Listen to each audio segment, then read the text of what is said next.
Sempre tem um que chega atrasado, que reclama, que coloca má vontade e que procura pelo em ovo, não é mesmo? Todo grupo, toda equipe tem uma pessoa com essas características. O problema não é a pessoa ter essas características e também não é afetar outras pessoas, o ambiente, o processo, o projeto, o trabalho em si. O problema é que isso se repete o tempo inteiro, isso acaba com a sua paciência, sua boa vontade, te deixa mais ansioso. Obviamente, você passa pelo caos. Se você se vê nesta situação, já passou por isso e quer entender por que isso acontece, então este podcast é para você. Aloha, sejam muito bem-vindos aqui ao podcast Na Quântica, quem vos fala é Selva Salerno, trazendo mais um episódio do Líder do Futuro. Hoje a gente vai falar sobre reação e ação. Imagina que você é líder, obviamente, de uma equipe e você sempre tem aquele talzinho que causa. Sempre tem um que está causando. E aí você, obviamente, como acontece com qualquer pessoa, com qualquer cérebro, para ser mais específica, vai notar que algo não está dentro de um padrão, ou seja, um comportamento, alguma coisa que está causando ruído. E aí você termina ativando logo de imediato o teu cérebro mais ancestral, ou seja, você vai reagir, você não vai parar para pensar. Por quê? Porque o nosso cérebro ele foi feito para isso, né? Segundo, por exemplo, Antônio Damasio, um dos neurocientistas mais bem qualificados, né, na atualidade, vamos dizer assim, ele diz que quando isso acontece, essa informação obviamente passa pelo sistema límbico, ativa a amígdala e ela faz com que essa informação em específica ative essa reação, não deixando, por exemplo, essa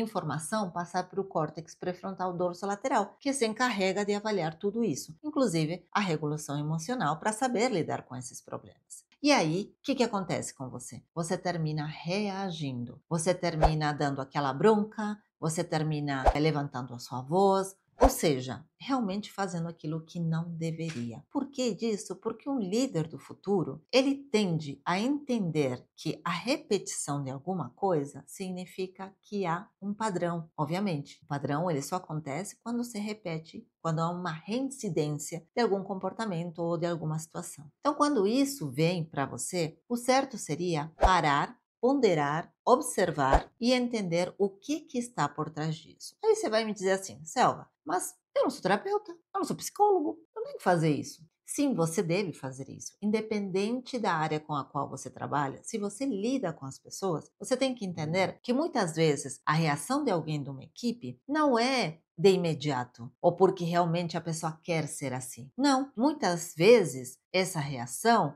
é uma resposta a alguma ação que está acontecendo dentro desse ambiente. Às vezes o ambiente que é tóxico e a pessoa se sente frustrada. Às vezes é você que não sabe se comunicar direito e o líder tem que ter a humildade e transparência para entender e dizer isso também. Não se trata somente de dizer assim, só porque eu sou líder sou o melhor e pronto. Não. Se você é líder, se você é a melhor, então você tem que demonstrar isso para os seus liderados, para os seus mentorados, para os seus alunos, para quem for. Eu sei que não é fácil. Por quê? Porque não é todo mundo que vai lidar com isso. Mas então, não seja um líder de pessoas, porque lidar com pessoas, sim, precisa, obviamente, de muita paciência e de muita observação. Então, quando você age dessa maneira, sob estresse, obviamente, seja você quem for, muitas vezes você quer corrigir a pessoa em vez de investigar a fundo o que está acontecendo, o porquê desse comportamento. O risco, claro, isso tem um risco, né? Então você exige foco e não percebe que talvez a pessoa ela esteja exausta. Você cobra resultados, mas não percebe que talvez a pessoa não tenha o conhecimento ou a segurança para lidar com aquilo. Então tudo isso, um líder, um professor, um mentor,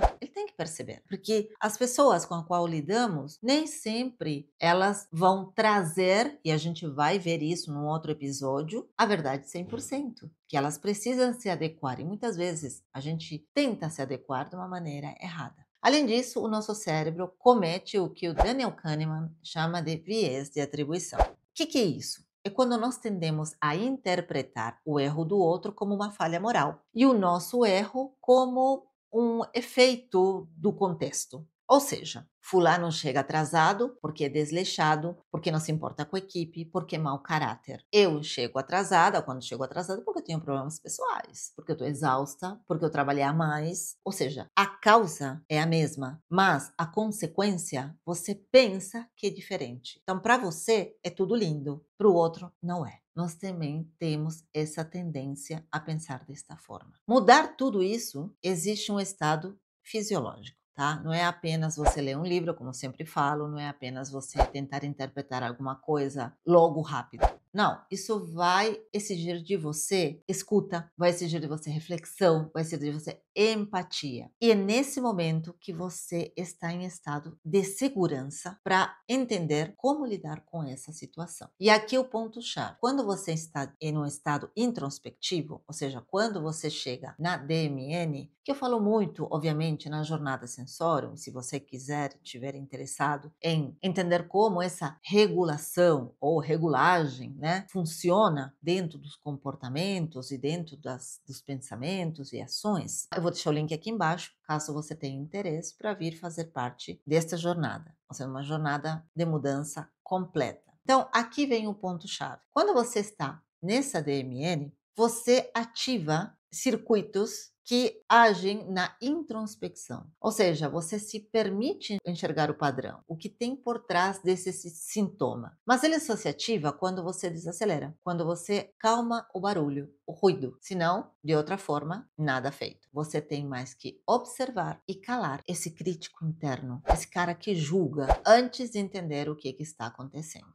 Entenda que o seu eu do futuro, o seu líder, o líder do futuro, ele não apaga incêndio, ele antecipa as causas. O seu eu do futuro já entende que agir por impulso é continuar operando, obviamente, a curto prazo. Ele não quer só resolver, ele quer compreender, porque sabe que o sintoma que ele tenta controlar hoje nada mais é o padrão que vai se tornar amanhã. Portanto, esse eu do futuro, esse líder do futuro, ele observa, analisa e depois, só depois, age. Então é isso. Se você quer ter razão na sua causa, então você não deve reagir. Pare, pense, pondere e siga em frente. Entenda que um líder que é líder faz isso. Espero que vocês tenham gostado e a gente volta a se encontrar no próximo podcast. Grande beijo no coração. Aloha! Até lá!